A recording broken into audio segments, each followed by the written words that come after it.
In the beginning, the conflict was not on earth, but in the heavens. A council of light and shadow debated humanity's fate, and the divisions of heaven became the seeds of war.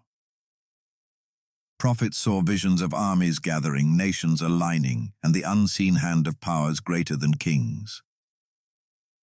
What appeared as politics and treaties was in truth the stirring of a cosmic struggle. Then the skies broke open. Wonders and terrors appeared side by side. Angels and demons walked among men. Miracles mingled with deception, and the world could no longer deny the unseen. A false savior rose, performing signs that deceived the multitudes. The faithful were hunted, driven underground, yet their courage burned brighter than the fire of their trials.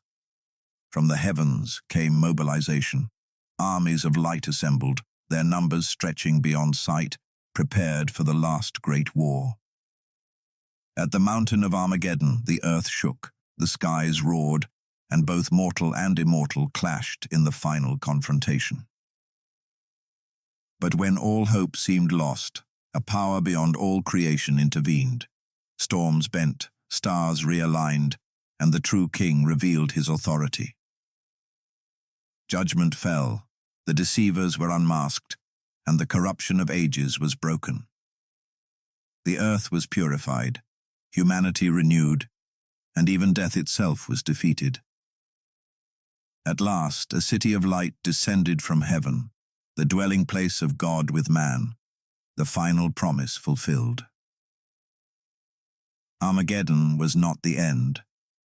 It was the beginning of a new order, where truth, justice, and life reign forever. What if Armageddon isn't a single battle, but a cosmic drama unfolding across 7 distinct stages?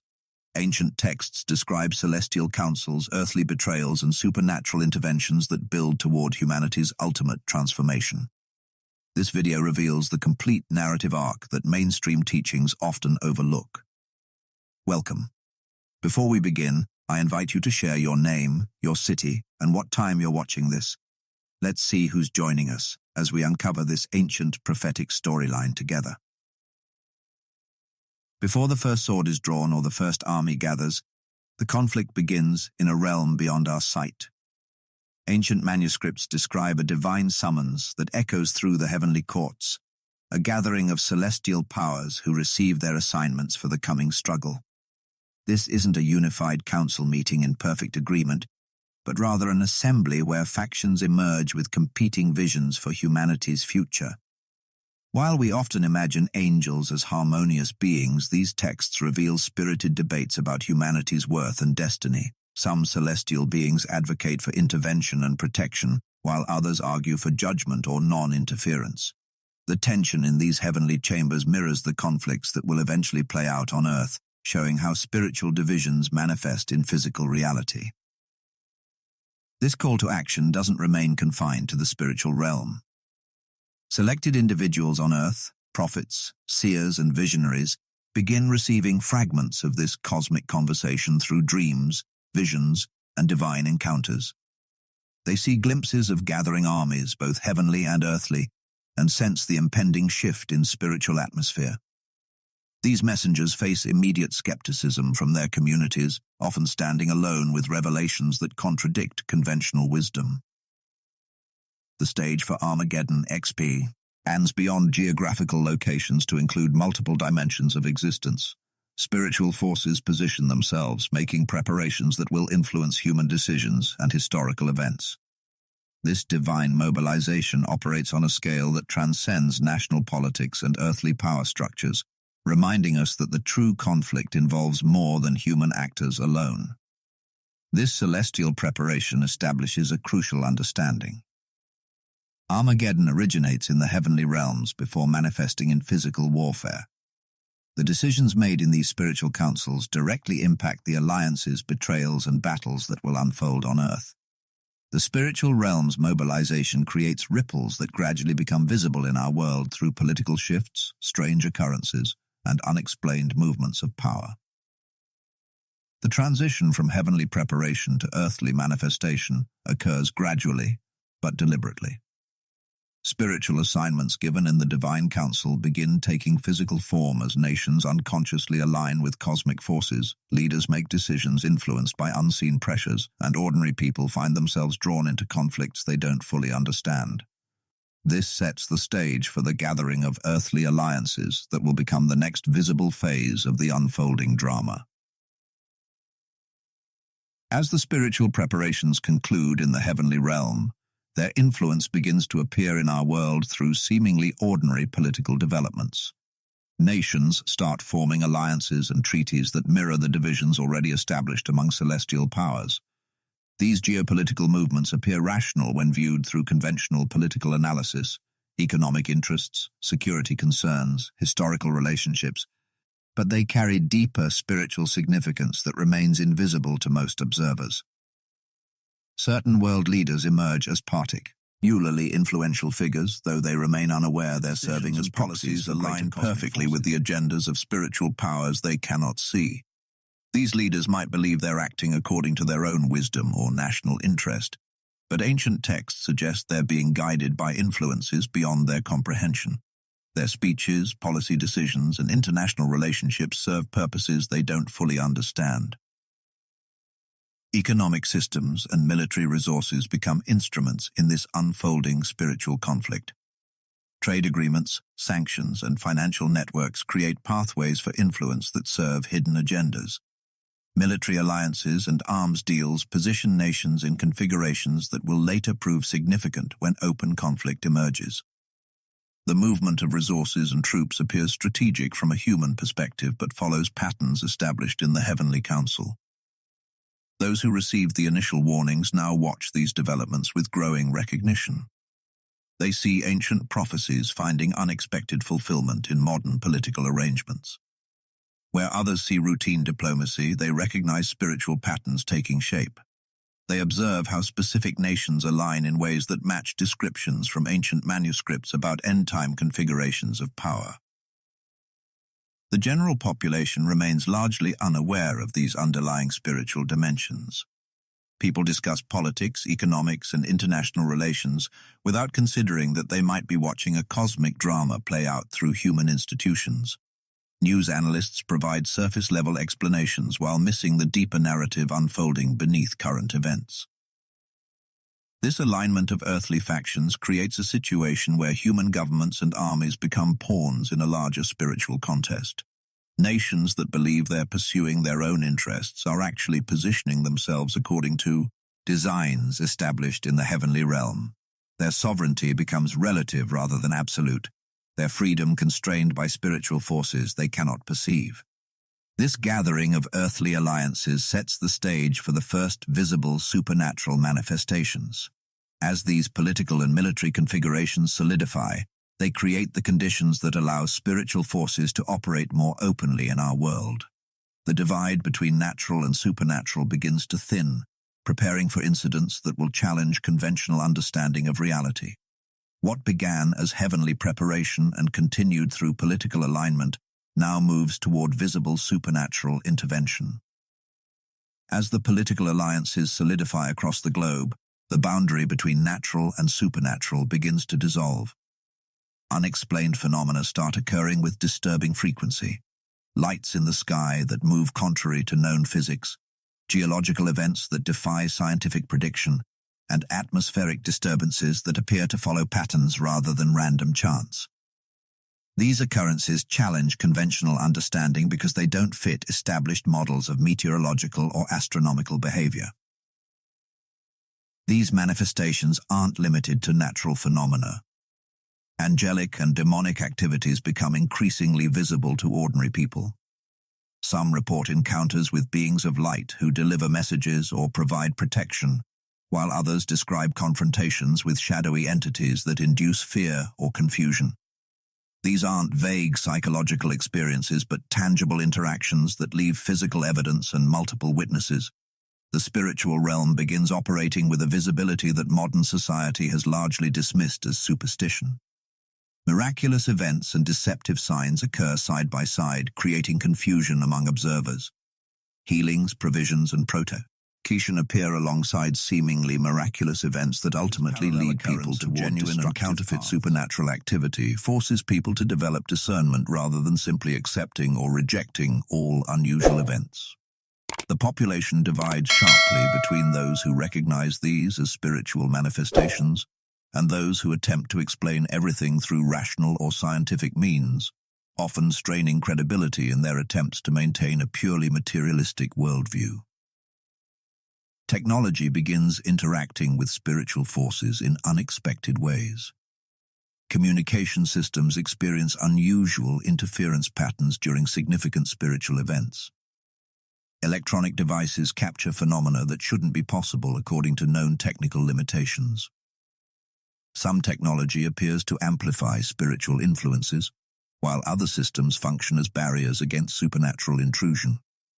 This intersection creates situations where ancient spiritual realities interact with modern innovation, demonstrating that technological advancement doesn't eliminate spiritual dimensions. Those who received early warnings now face their most difficult challenge yet, discerning between authentic divine interventions and sophisticated counterfeits. The deceptive signs possess such convincing power that they could potentially mislead even those with spiritual understanding. This requires them to develop deeper levels of spiritual perception, learning to recognize the essential qualities that distinguish truth from deception beyond surface appearances. This supernatural incursion represents the moment when spiritual forces actively intervene in human affairs, rather than working through indirect influence. The veil between dimensions becomes so thin that parallel realities become momentarily visible, and interactions between humans and spiritual beings occur with increasing frequency. This forces humanity to confront the fact that, your existence involves more than the physical dimension we normally perceive, setting the stage for the great spiritual testing that will determine how people respond to these undeniable manifestations of the supernatural realm. The increasing supernatural activity creates an environment where deception becomes not only possible, but remarkably effective. A powerful false narrative begins taking shape, convincing many people they're following divine truth when they're actually embracing a sophisticated counterfeit. This deception doesn't appear obviously false. It incorporates elements of truth, uses convincing supernatural signs, and addresses genuine human desires for meaning and security. The distinction between authentic divine revelation and clever imitation becomes increasingly difficult to recognize. Both produce similar outward results: miraculous healings, accurate predictions, and demonstrations of power that defy natural explanation. The counterfeit operates with such precision that it causes even those with developed spiritual discernment to question their understanding. They must look beyond the miraculous manifestations to examine the underlying nature, purpose, and ultimate direction of these supernatural occurrences. False prophets and messianic figures gain substantial followings by offering solutions to the chaos people are experiencing. They present compelling visions of order, peace, and spiritual enlightenment that appeal to those weary of conflict and uncertainty. These leaders demonstrate genuine supernatural abilities that validate their claims, performing signs that would ordinarily confirm divine endorsement. Their messages blend spiritual truth with subtle distortions that gradually lead followers away from authentic understanding. This period becomes a profound spiritual testing that separates those with superficial faith from those with deeply rooted conviction. The pressure to conform to the prevailing deception intensifies daily through social pressure, economic sanctions, and in some cases isolation from the community, loss of employment, and sometimes physical danger for maintaining their alternative understanding of reality. The chosen ones who received early warnings now experience the most intense pressure to compromise their understanding. They're presented with opportunities to align with the deceptive movement while retaining some measure of their beliefs, creating internal conflict between survival and integrity. Their testing involves maintaining spiritual clarity when everything around them suggests they're the ones who are mistaken about the true nature of events. This widespread deception creates fundamental confusion about the conflict's true nature.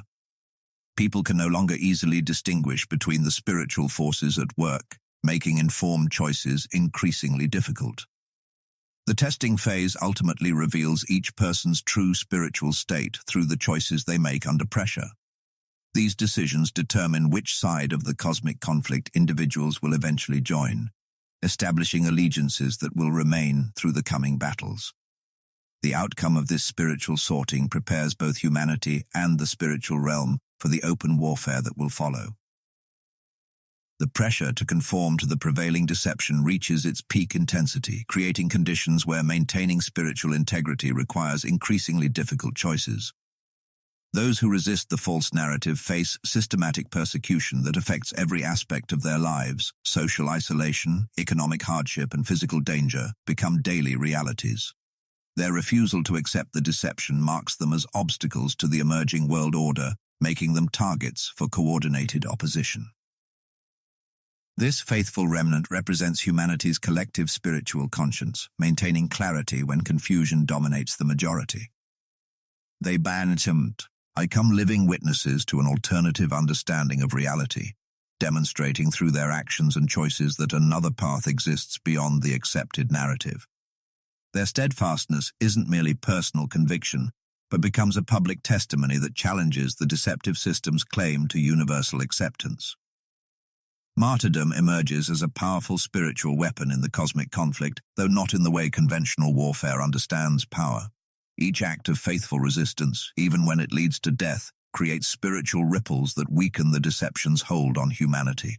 The deception depends on people believing it represents inevitable reality, but martyrdom demonstrates that alternative allegiances remain possible even under extreme pressure. These acts of ultimate faithfulness provide evidence that spiritual truth can withstand the most severe earthly consequences. The faithful develop intricate networks of underground support that operate beneath the notice of the dominant system. These networks provide practical assistance, safe locations, communication channels, material resources, while also offering spiritual encouragement and reinforcement of their shared understanding. This underground community maintains the continuity of authentic tradition and teaching, preserving knowledge that the deceptive system seeks to eliminate or corrupt. Their collective testimony creates a constant challenge to the deceived majority's assumption of universal agreement.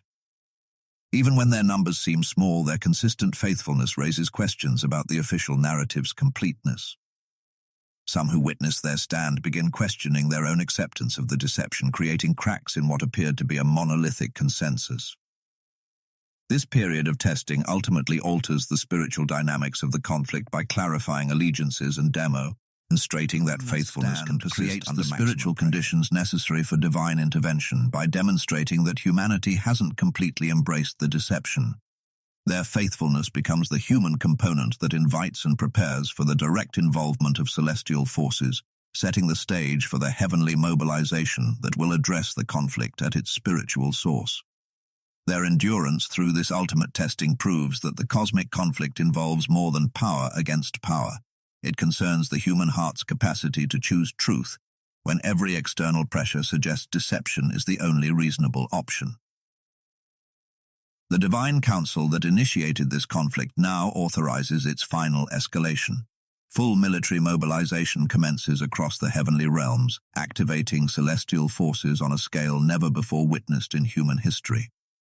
This isn't merely reinforcement of existing spiritual presence, but the deployment of organized angelic divisions with specific combat assignments and strategic objectives. Angelic commanders receive their territorial assignments and operational parameters, each responsible for different aspects of the coming engagement. Some focus on protective operations around the faithful remnant, others engage in confrontation with opposing spiritual forces, while additional units prepare to manipulate natural elements as tactical components in the conflict. Their coordination demonstrates military precision beyond human capability, operating across multiple dimensions simultaneously. Ancient prophecies about heavenly armies find literal and overwhelming fulfillment. Descriptions of countless spiritual warriors, chariots of fire, and celestial formations become visible realities rather than metaphorical language. The scale of this mobilization makes previous supernatural manifestations appear minor by comparison, demonstrating that the conflict has entered its decisive phase, where spiritual forces operate openly rather than through indirect influence. The cosmic nature of the struggle becomes unmistakably apparent to human observers. Military personnel on all sides begin reporting encounters with non-human combatants, interfering with conventional warfare. Advanced technology malfunctions in patterns that suggest intelligent opposition rather than random failure. Satellite imagery captures formations that cannot be explained by atmospheric conditions or equipment error.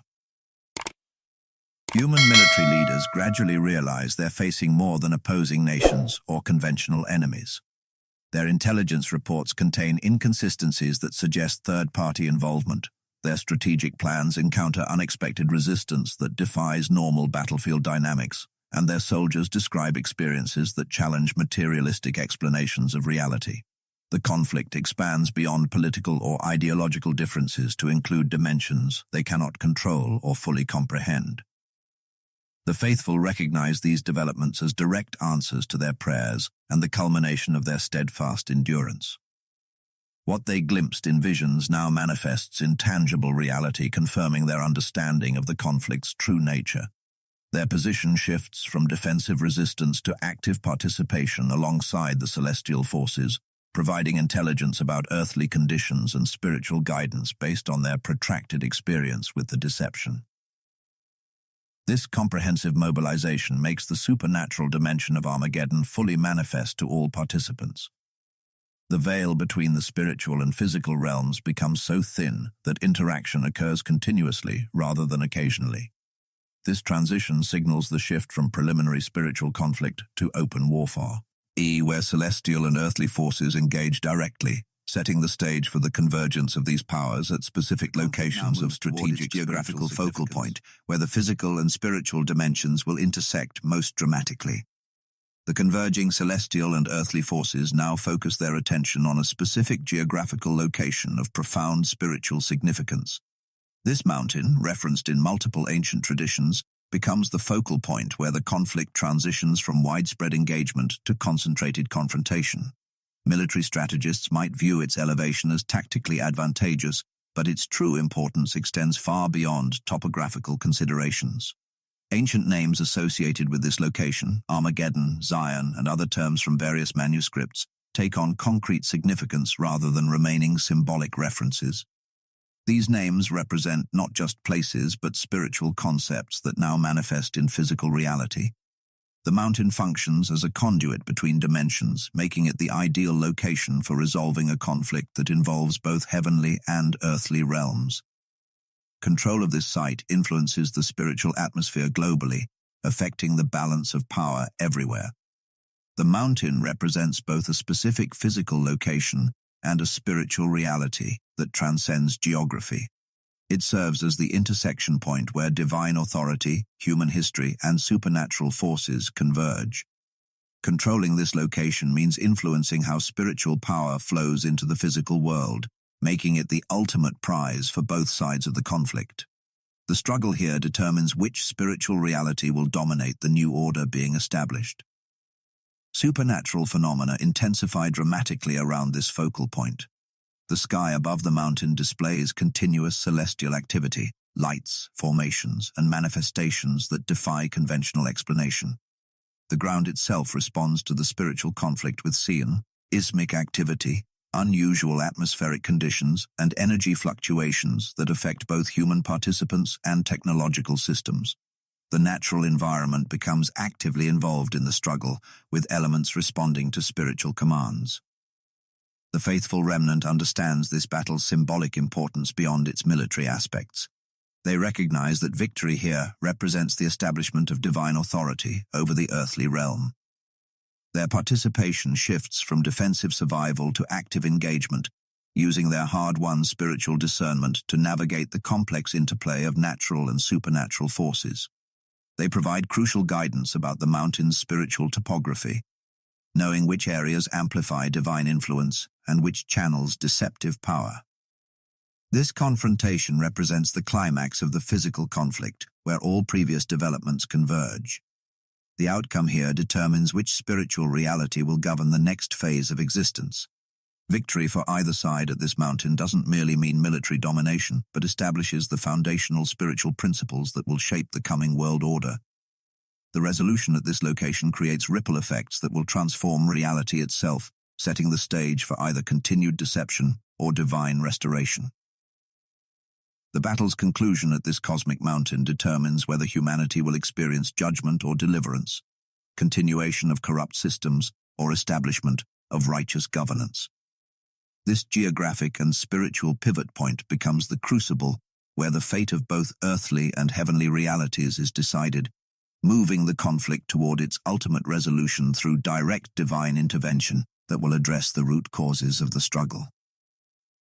When human and celestial efforts reach their absolute limit at the cosmic mountain, a new dimension of power enters the conflict to the point where no conventional or supernatural solution can resolve the standoff, requiring intervention that transcends all previous manifestations. This decisive action doesn't arrive according to human expectations or strategic timetables, but at the precise moment when all other options have been exhausted. The Divine Warrior's methods completely circumvent established military understanding. Rather than employing superior versions of existing technology or tactics, this intervention uses approaches that render human weapon systems irrelevant. Advanced targeting systems cannot lock on to the manifestations, strategic planning cannot anticipate the next development, and military intelligence cannot process what's occurring. The intervention operates on principles that exist outside conventional warfare paradigms. Natural elements become precise instruments in this supernatural confrontation.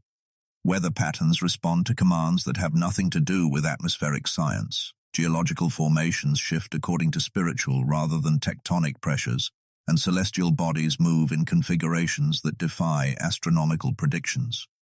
These aren't random natural disasters, but targeted applications of creation itself as a weapon system. The very environment that human armies sought to control now operates under different management. This demonstration reveals the fundamental difference between technological power and divine authority.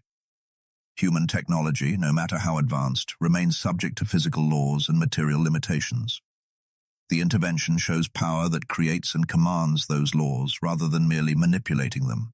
The contrast becomes unmistakably clear to all observers, regardless of which side they support or what explanations they previously accepted. Both faithful and deceived witnesses experience overwhelming awe and terror simultaneously. Those who resisted the deception feel vindicated yet humbled by the scale of power being revealed. Those who embraced the counterfeit system experience the terrifying realization that they aligned against something far greater than they understood. The emotional impact transcends political or ideological reactions, reaching into the deepest levels of human consciousness about power and authority. This manifestation clarifies the true nature of the cosmic powers involved in the conflict.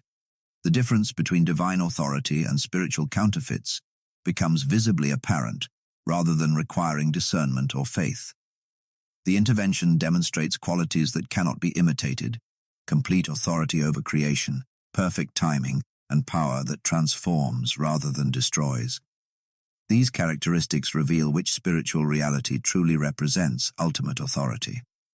The balance of power shifts decisively in a single overwhelming moment. The carefully constructed alliances, military positions, and spiritual strongholds that seemed permanent become immediately irrelevant. This turning point doesn't merely give one side an advantage, but completely redefines the nature of the conflict itself. The intervention addresses not just the symptoms but the root cause of the struggle, moving the resolution beyond military victory toward fundamental transformation. The resolution of this conflict extends beyond human participants to address the supernatural powers that initiated and perpetuated the struggle. Angelic and demonic forces that operated behind earthly events now face accountability for their roles in the cosmic drama. This judgment occurs on a scale that encompasses both earthly and heavenly realms, demonstrating that divine justice operates beyond human jurisdictions and temporal limitations. The process reveals the true nature of the spiritual entity's ultimate intentions become openly visible rather than hidden behind deception or partial revelation. This transparency answers long-standing questions about why spiritual evil was permitted to operate and how divine justice reconciles with temporary suffering. The judgment provides closure to mysteries that have troubled humanity across generations. The faithful witnesses who endured spiritual oppression now observe the resolution of conflicts they experienced personally. They see the spiritual forces that influenced their persecution, tested their faith, and opposed their mission brought to final accounting. This provides vindication for their endurance and answers to prayers that seemed unanswered during their suffering. Their experiences become part of the evidence considered in this comprehensive judgment. This cosmic courtroom scene reorganizes the spiritual hierarchy permanently. Entities that rebelled against divine authority face consequences that prevent future corruption of creation. The restructuring establishes safeguards against the repetition of such widespread conflict, ensuring that spiritual powers operate within boundaries that protect free will, while preventing the abuse of influence over humanity. The judgment eliminates the source behind much earthly conflict and suffering. Spiritual forces that manipulated human governments, incited violence, and promoted deception receive permanent resolution. This addresses the root cause rather than the symptoms of earthly problems, creating conditions where human free will can operate without malicious spiritual interference. The scope of this judgment demonstrates that divine justice operates on principles beyond human understanding. It reconciles mercy with righteousness, justice with redemption, and accountability with restoration in ways that human legal systems cannot achieve. The process considers the complex interplay between spiritual influence and human responsibility, addressing each aspect with perfect precision. This resolution of spiritual conflicts establishes the foundation for lasting peace. By addressing the supernatural dimensions of evil and corruption, the judgment creates conditions where earthly systems can function without hidden manipulation. The faithful observe that their endurance through spiritual testing contributed to this ultimate resolution, connecting their personal struggles to the cosmic scale of justice now being administered. The reordering of spiritual authorities establishes new protective measures for creation. Spiritual beings that remained faithful receive expanded responsibilities, while those that abuse their influence face restrictions that prevent future harm. This reorganization creates a spiritual environment that supports rather than opposes human flourishing, setting the stage for the physical renewal that will follow this cosmic judgment. The planet now undergoes a comprehensive transformation to address the damage accumulated through both the recent conflict and humanity's long history of mismanagement. The purification process operates on two levels simultaneously. The physical environment requires cleansing from pollution and degradation, while the spiritual atmosphere needs purification from negative influences that have accumulated over generations. This dual restoration demonstrates how spiritual and physical realities interconnect in ways that modern thinking often separates. Natural systems experience cleansing through processes that combine destruction and renewal. Polluted waterways undergo purification that removes both chemical contaminants and spiritual corruption. Deforested regions experience accelerated regrowth with species that restore ecological balance, rather than merely replacing what was lost. The air itself becomes clearer as atmospheric pollutants dissipate and spiritual residues from the conflict isn't merely returning to a previous state, but achieving the intended ecological harmony that human activity prevented. The Earth's spiritual atmosphere undergoes purification that removes the residual effects of deception, conflict, and negative spiritual influences. Locations that served as centers for corrupt spiritual practices experience a transformation that neutralizes their harmful effects. The general spiritual environment becomes clearer, making discernment easier and reducing the confusion that characterized the previous age. This spiritual cleansing creates conditions where positive spiritual growth can occur without constant opposition from residual negative influences. The faithful participate actively in this renewal process as stewards rather than spectators. They apply their hard-earned spiritual discernment to identify areas needing special attention and understand the principles governing the restoration. Their experience of enduring the Great Deception makes them particularly valuable in distinguishing between authentic restoration and superficial improvement. They work alongside the natural processes, learning how to maintain the renewed environment according to its intended design. This comprehensive purification demonstrates the intrinsic connection between spiritual and physical realms in ways that become visibly apparent. Areas that experience spiritual cleansing show corresponding improvements in biological health and ecological balance. The restoration operates on principles that acknowledge both dimensions of existence as fundamentally interconnected rather than separate domains. This unity of spiritual and physical becomes a permanent feature of the renewed Earth.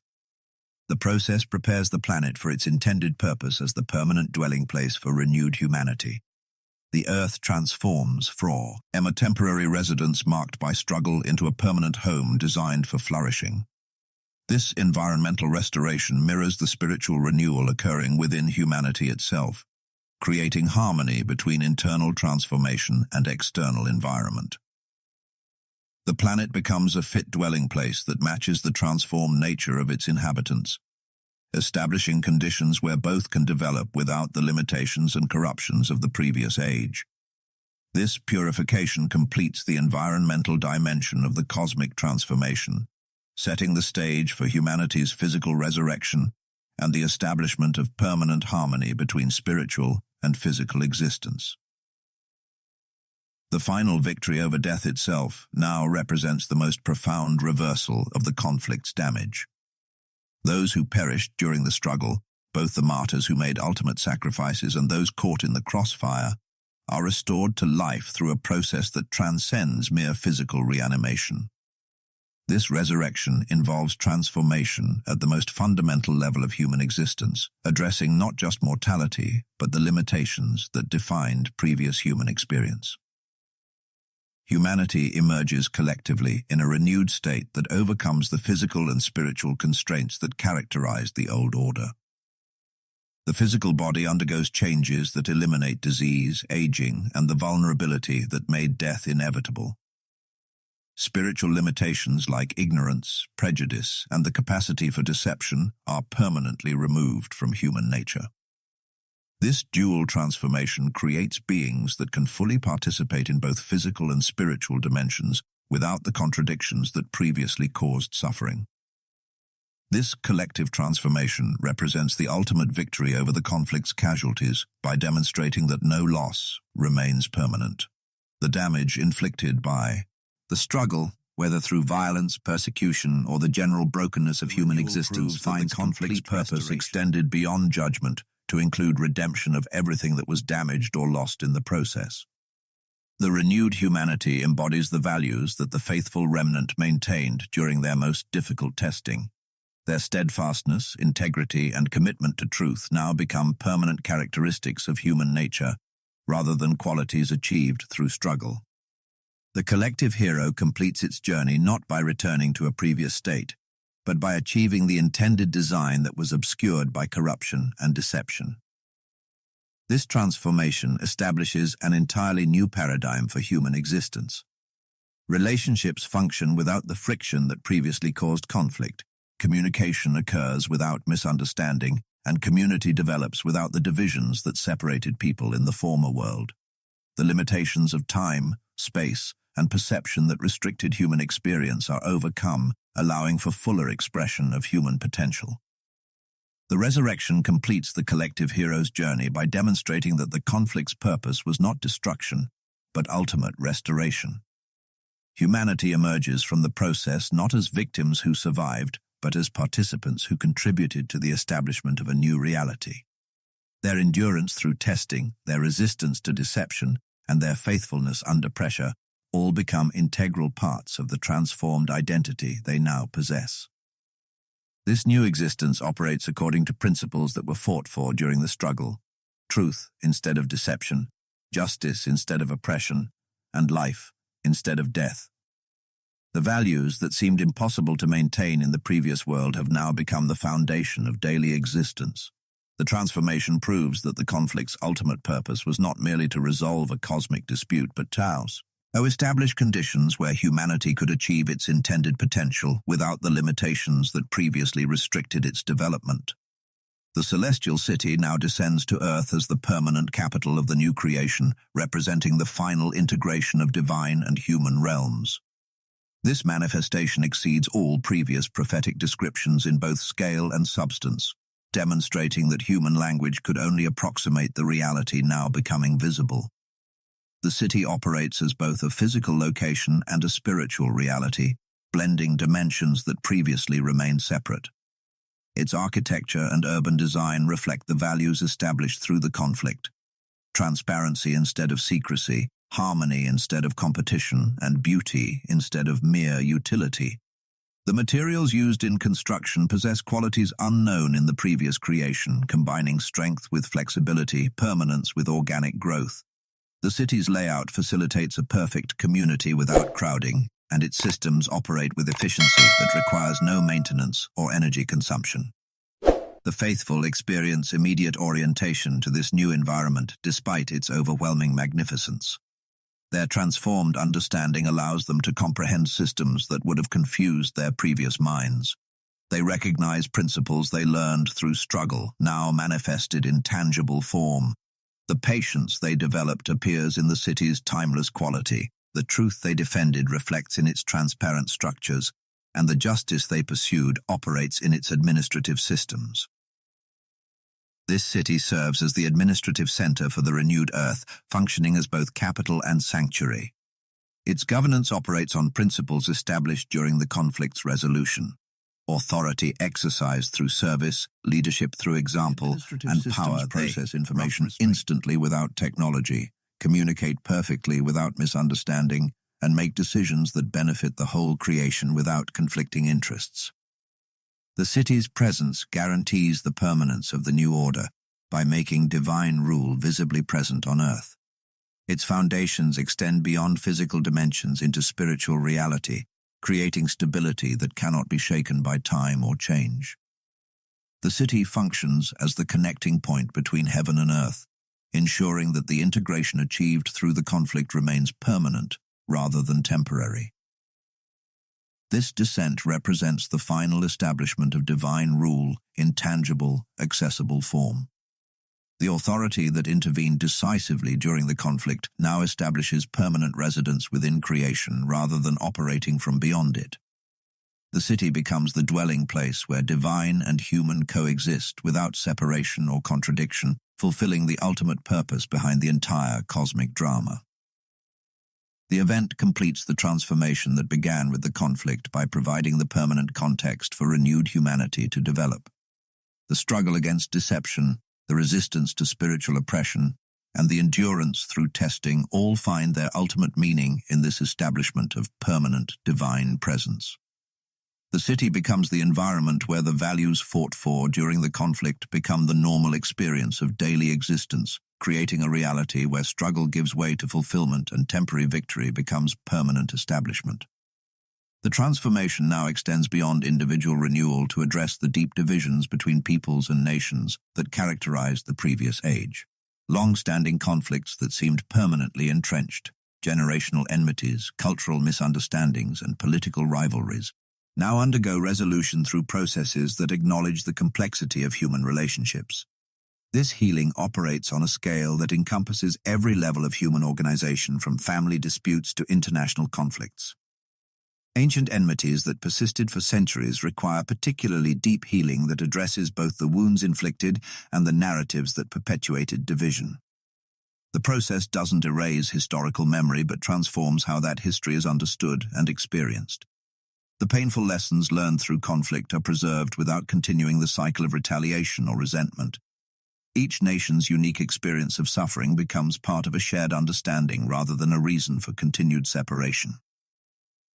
Cultural distinctions are carefully preserved while the conflicts they once inspired are permanently resolved. Language differences become sources of enrichment rather than barriers to understanding. Traditional practices that previously separated communities now contribute to a diverse tapestry of human expression. The uniqueness of each culture's contributions gains greater appreciation in an environment where those differences no longer threaten unity or provoke competition. The nations bring their distinctive strengths and insights to the new order, each contributing what they developed through their particular historical journey. Technological innovations, artistic traditions, philosophical insights, and spiritual understandings that emerged within specific cultural contexts have now become shared resources for all humanity.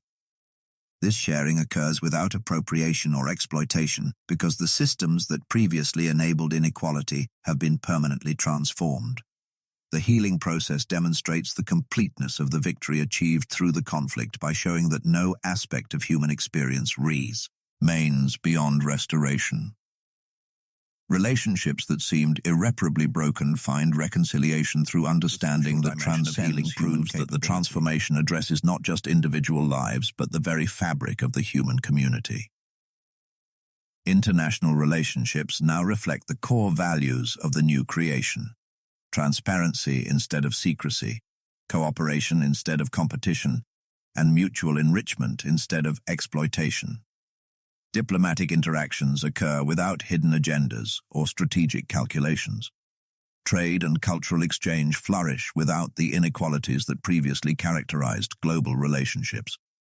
The nations interact as equal partners, each contributing its unique gifts to the whole. This social harmony represents a dimension of human experience unknown throughout previous history. The peace that emerges isn't merely the absence of conflict, but the presence of positive relationships that enrich all participants. The healing of the nations completes the transformation of human society by demonstrating that diverse peoples can coexist without losing their unique identities while contributing to a shared purpose. This resolution of ancient divisions establishes the social foundation for the eternal order now being established, creating human relationships that mirror the harmony achieved in the spiritual and environmental dimensions. The conflict culminates in the establishment of a completely new reality that operates on principles fundamentally different from the previous existence. The systems and structures of this new creation reflect the values that were fought for during the struggle: truth instead of deception, justice instead of oppression, and life instead of death. These become the permanent foundation rather than ideals to be achieved. Time, space, and relationship now function according to different principles that eliminate the limitations and contradictions of the old order. Time operates as a dimension of fulfillment. Rather than scarcity, space accommodates presence without separation, and relationships flourish without the friction that previously caused conflict. This represents a complete break from existence as it was previously understood, creating conditions where growth occurs without struggle and development proceeds without opposition. The faithful participate in the administration of this new order according to the character they demonstrated during the conflict. Their roles reflect the wisdom, discernment, and integrity they developed through their testing and endurance. They don't receive arbitrary assignments but responsibilities that match their proven capacities and demonstrated faithfulness. Their administration operates through service rather than control, guidance rather than command, and collaboration rather than hierarchy.